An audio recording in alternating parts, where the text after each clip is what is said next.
Bonjour, je suis Monsieur Forlenglove René, administrateur de base de données, administrateur réseau système, Unix et Linux, concepteur développeur informatique, développeur logiciel.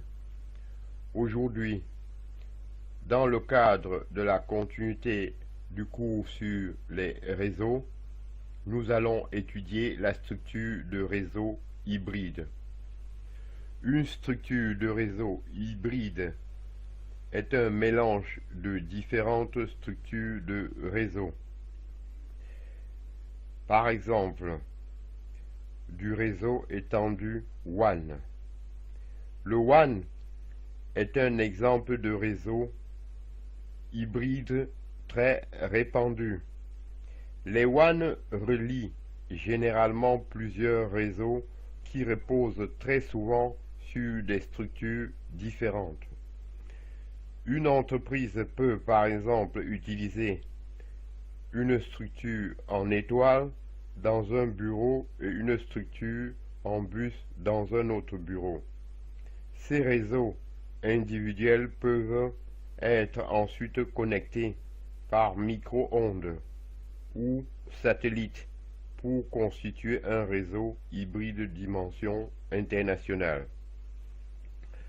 En petit 2, je dois parler de l'accès à distance.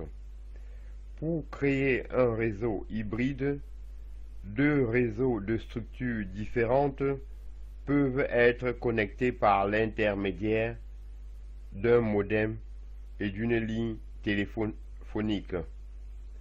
Avec un modem, un travailleur à domicile peut par exemple connecter son réseau domestique à structure en bus au réseau de son entreprise qui fonctionne avec une structure en étoile.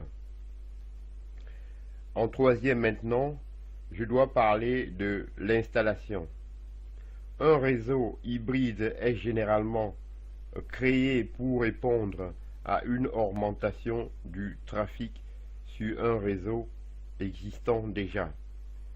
Plusieurs types de périphériques différents sont alors utilisés pour relier des structures de réseau différentes.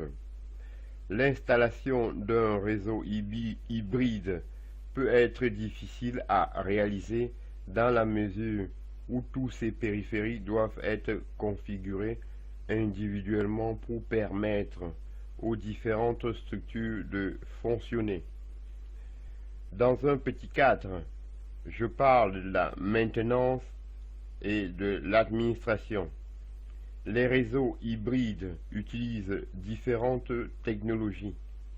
Ils peuvent donc être difficiles à administrer et à réparer.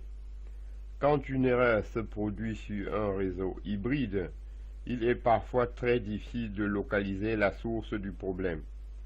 Lorsqu'une entreprise utilise un réseau hybride de grande taille, elle dispose le plus souvent en interne d'une équipe responsable de l'administration et de la maintenance du réseau.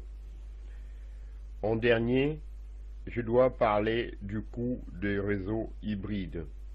Les réseaux hybrides étant souvent de grande taille et très complexes, ils coûtent relativement cher. Lorsqu'ils couvrent de longues distances, ils nécessitent des fonctions de sécurisation très sophistiquées. Il est également souvent nécessaire de prévoir un réseau de secours, ce qui augmente considérablement le coût total. Ainsi, si les filiales d'une entreprise sont reliées par satellite, il faudra également prévoir un système de connexion par câble en cas de défaillance du satellite. J'en ai donc terminé avec ce cours sur la structure de réseau hybride. Dans la suite de cette vidéo, je mets en annexe des graphiques qui permettent d'illustrer les réseaux hybrides. Je vous en remercie.